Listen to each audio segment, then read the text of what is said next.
Welcome to this explainer. I'm really glad you're joining me today because we are jumping straight into a massive fundamental shift in product distribution. Frankly, it's a shift that most product teams, founders, and marketers out there just haven't priced into their strategies yet. We're talking about a total rewrite of how products are discovered, evaluated, and actually adopted in the era of AI gatekeepers. So let's get right into it. I want you to think about this critical question for a second. Who judges your product first? Seriously, think about your ideal buyer's journey right now. Way before a potential customer ever clicks a link, reads a review, or books a demo with your sales team. Who's forming that crucial first impression? Well, for the last 20 years, the answer was obviously a human searching the web. But today? Today, it's AI. This is a massive wake-up call. AI models, intelligent search algorithms, comparison engines, and AI assistants, they're the new gatekeepers. They're actively deciding right now whether your product even gets surfaced to a prospective buyer in the very first place. If you aren't optimizing for these systems, your product is basically invisible. Section 1. The new AI gatekeepers. Okay, so let's look at the mechanics here. The modern buying journey increasingly starts with an AI query, not your traditional search bar.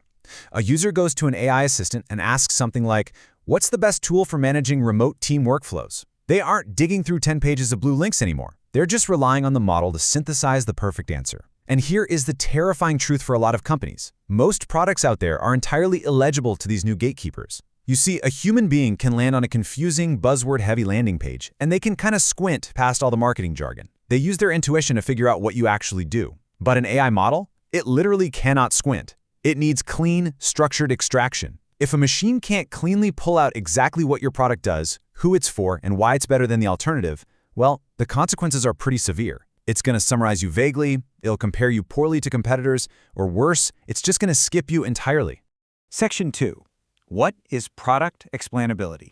So this completely shifts the burden away from just traditional marketing and puts it right onto the product itself. Let's break down the formal definition. Product explainability is how clearly your product communicates its purpose, its value, its behavior, and its limits. But the absolute critical phrase here is, to people and to AI systems. It's just not enough to sound good to a human reader anymore. You absolutely have to communicate these core pillars in a way that a machine can instantly parse, categorize, and recall. Now, you might be tempted to just hand this over to your marketing team and say, hey, write better copy. But explainability is built deep into the product itself. When AI assistants describe your product to a prospective user, they're crawling and pulling from your actual product surfaces. We're talking about your onboarding flows, the text in your empty states, your internal naming conventions, how your features map directly to user jobs, and your public documentation. They are not just pulling from your glossy ad copy. They actually want to know how the tool works under the hood. Section 3. Making your product legible. So how do we actually take this theory and put it into practice? How do we make sure that when an AI gatekeeper scans our product, it totally understands what we do? Well, we can follow 4 highly actionable steps. First up, be explicit about the job your product does and exactly who it's for. Skip the clever, vague taglines and just state the facts. Second, use consistent, unambiguous naming. If a feature is called workspace in one place, please do not call it dashboard somewhere else. AI models get incredibly confused by inconsistency. Third, keep your public docs and structured descriptions current and machine-readable, because that's where the AI really learns the nuts and bolts of your value prop. And fourth, define your boundaries. Be incredibly clear about what your product does not do. And honestly, that fourth step is probably the most critical one, all because of a very specific quirk of how these models work. A model that cannot find your limits will invent them. Just let that sink in for a second. If you aren't explicitly clear about what your product is not designed for, the AI gatekeeper is going to hallucinate your limitations. It might tell a prospective enterprise buyer that your software can't handle large data sets simply because you never explicitly stated your data limits. Defining exactly what your product does not do isn't just good transparency anymore. In the AI era, it is an absolute survival mechanism. Section 4. Surviving the GEO era.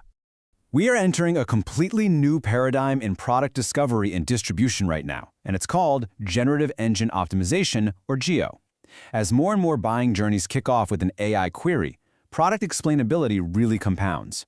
The crucial takeaway here is that products that are easy for machines to understand get surfaced, they get recommended, and they get compared favorably. On the flip side, Opaque products, the ones with scattered naming and vague marketing, they just quietly disappear from the funnel before anyone even notices. Geo is literally the new SEO. If you aren't optimized for the generative engine, you practically don't exist. But actually executing this, it's incredibly hard. When your company's knowledge is scattered across a bunch of different silos, it creates really incoherent positioning. If your docs say one thing, but your product onboarding says another, the AI gets confused, and boom, you lose the recommendation. The solution is using a connected workspace. When your strategy, documentation, and product context all live in a single interconnected graph, like Specky for example, it becomes way easier to keep your story beautifully consistent. And remember, a consistent story that's clear to a model is almost always clearer to a human too. Which brings us to our final thought for this explainer. The source material projects a very clear, very near-term timeline. In 2026, being understandable to AI isn't an optional nice-to-have. It is distribution. Without it, your product just won't reach the buyer. So take a hard look at your own product today, right now, and ask yourself, is your product legible? Would a machine understand exactly what you do? Thank you so much for joining me to unpack this incredible shift. Start optimizing for the new gatekeepers, and I'll see you in the next explainer.